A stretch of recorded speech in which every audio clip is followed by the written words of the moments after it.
Hey folks, this is Justin at Metcalf Mills. Today we're working on some pinto bean harvesting.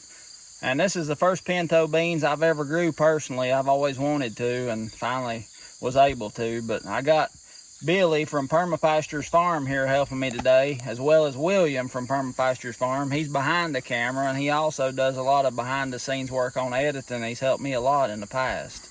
Appreciate these two more than I can say. There's so much we learn from Justin, honestly, in all this, where we do things in a very narrow band and have been for a very long time. We see things in another perspective. So he teaches us so much, especially a lot of this 8th generation mountain wisdom that he's been able to bestow upon us. So it's been a real blessing. I mean, I like to think that we bless each other, and it's really been something. So what are we doing today, bro? Yep. What are we doing today, bro? Well, bro, I wanted to say one more thing here real quick. Billy brought up about the wisdom I share, but something that always makes me laugh when I think about it, my family has always kept their hogs in a pen, in a very small space. It's the way we've always done it. They fatten them up, butcher them. When I saw Billy's the first video I saw was him and those hogs out there and how he was using those hogs. And they were happier. They were living life as they should.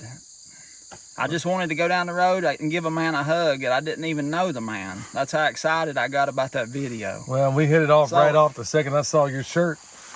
We'll talk about that maybe in another time. But I knew right then and there when I saw his shirt, I thought, as soon as I saw him walk up, I'm like, we're going to get along just fine.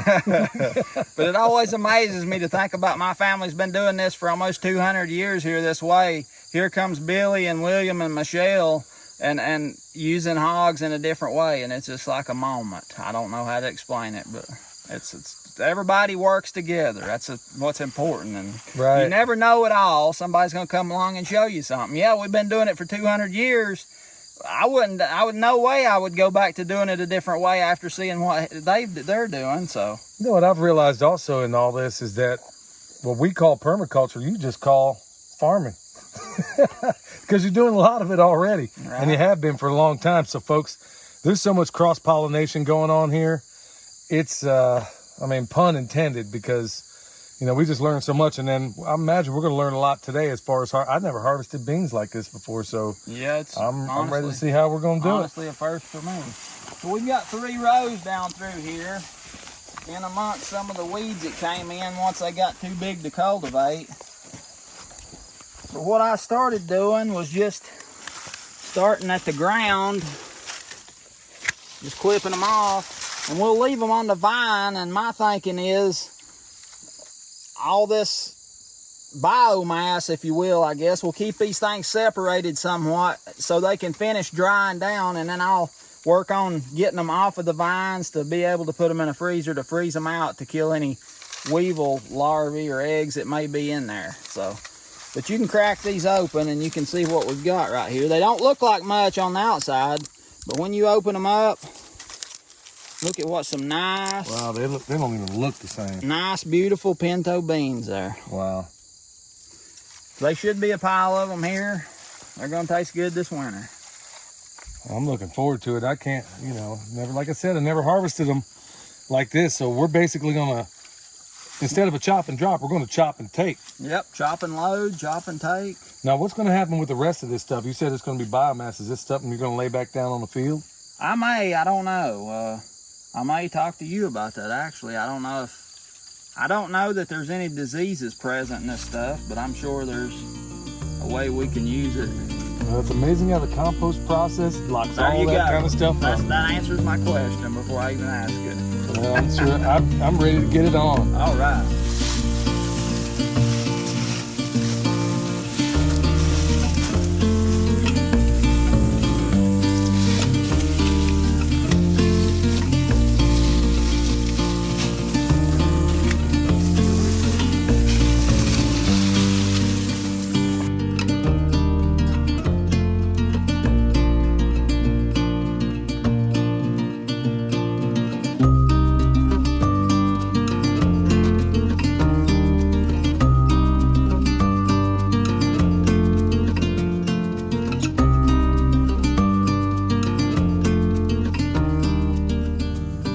folks, we got all these beans up in short order. If you got good help, things go a lot faster and smoother.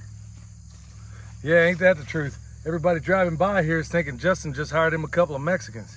So, but that ain't what happened at all, folks. This is collaboration. This is friendship at its finest. That's right. It's just, what can you say? I mean, your neighbors, your friends, one of the most valuable things around in any situation, whether it's out working, having fun, bringing in some crop, making sorghum molasses, turning compost, whatever.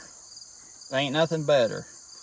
Oh man, ain't that the truth? Hey, but now, you know, now that we got it all done, I think I'm gonna go back to the house and put some iodine on these whip marks he got on my back.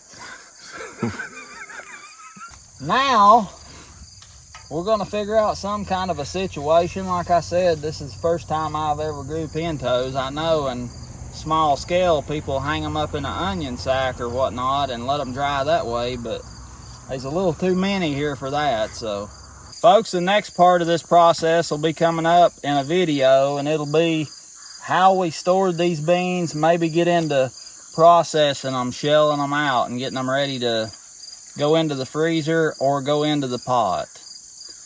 This is Justin at Metcalf Meals with my buddy Billy, Permapasture Farm. Thank you for watching today, and if you've not subscribed to my channel or his channel, you need to do both.